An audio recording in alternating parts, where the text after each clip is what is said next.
Without book translators, the world would be a far more isolated place, where communities wouldn't be able to connect and share their stories with each other. But thanks to these language scribes, we can exchange worldviews and delve into others' lives with the simple turn of a page. Championing that cause is the Man Booker International Prize, awarded each year to an original work of fiction in any language that has been translated into English. This year's winner, a family saga titled Celestial Bodies, was written by Omani writer Jocha Al-Harthi, the first Arabic language writer to win the award.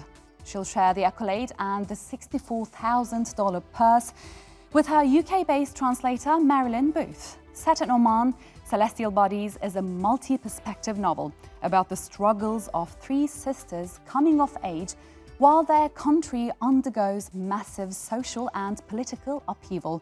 The leader of the 5-member jury said Al-Harthi's novel was, quote, a book to win over the head and the heart in equal measure. Now, joining us to tell us more about this exciting book is Robert Davidson, the managing director of Sandstone Press, Jocha Al-Harthi's English language publisher. Hi, Robert. Thank you so much for joining us today. Tell me what your first reaction was when you read the book.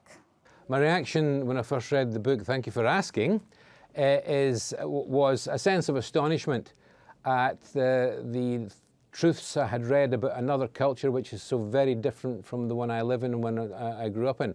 A culture which has slavery in living memory and where the role of women has been so different, but is quite obviously going through very rapid change and development. It was only after I put the text down with those feelings very strongly in my heart and my head that I realised that the narrative qualities of the book had actually carried me through to those understandings without me ever thinking that a narrative was happening. I absolutely lived the book from start to finish. And therefore, that this combination of insight into a different and very important world culture, together with the storytelling qualities, made me believe that this is a book we really had to bring to the English language readership, preferably, if possible, of the world, which I should say is now happening as we speak this morning. And it's been said that this book avoids stereotypes about gender and slavery in the region. How so? It involves the stereotypes which might be the assumptions that people like me would make, having no real knowledge of, or very little knowledge of Oman. It avoids the stereotypes because the stereotypes are never believed in the first place, because Jocha Al-Harthi is writing from the inside of a culture, a nation, and a story which she's living at every day. She does not make any of those assumptions.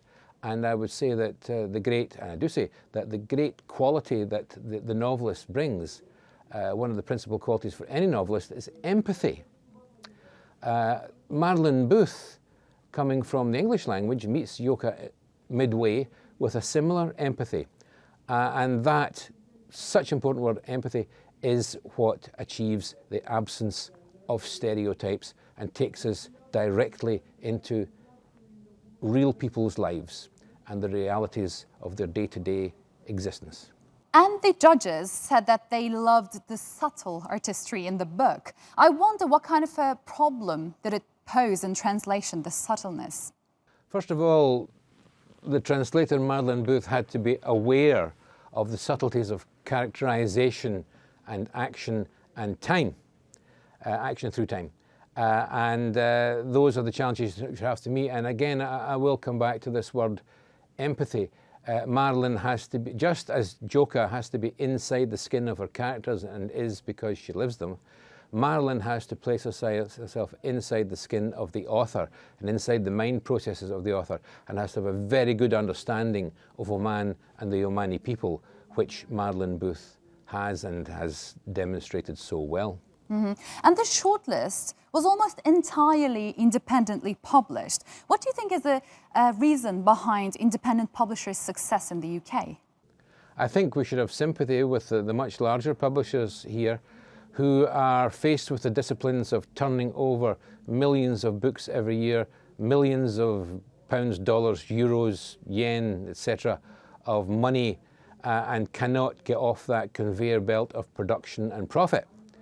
The independent publisher lives often, too often, almost from hand to mouth, but because of that is not only prepared to take greater risks, but is obliged to take greater risks. I would also, another thing if I may say, is that these great pressures that the machinery, the worldwide machinery of publishing demand perhaps less of, forbid the sort of idealism that makes publishing the great adventure and the great social endeavour that it is. We independent publishers are obliged to take risk. We will almost certainly therefore put our money where our hearts are and what we believe in, rather than having to make huge amounts of money to pay huge amounts of wages and huge amounts of systemic processes. Idealism is not dead amongst independent publishers. It is the air we breathe, the blood in our veins, and we are, I dare to speak for my colleagues, at work to better the world. We would wish to do that. And translated fiction, what better? And why don't we see more Omani fiction in English language? I think we should make allowance for everyone here, not least the people and culture of Oman, who are moving rapidly into the future.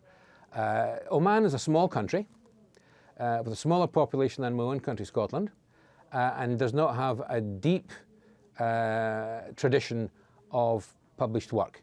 Obviously, there's been a long oral tradition, which is also true of Gaelic in Scotland, but less so of the printed word. I actually think that it's an astonishing thing that such a small pool of authors has produced one of the quality of Joka Al-Harthi so speedily, and it speaks promisingly of the future. And Joka Al-Harthi actually recently addressed the concern that Arabic fiction is seen as a roadmap into the region rather than a creative endeavour. Is that what you experienced as well? Well, it's certainly not what we're looking for. What we're looking for is storytelling qualities, and again, to use that wonderful word, empathy, to help to build bridges between cultures and people. Roadmap, I would have nothing against a roadmap between cultures, because that functional aspect is quite important to understanding each other. But it's probably not the role of the novel, which takes us into each other's heads, it takes us into each other's lives, and gives us the storytelling qualities, provides the storytelling qualities that drive us through into that greater, once again, empathy. Well, Robert Davidson there, thank you and congratulations. Thank you.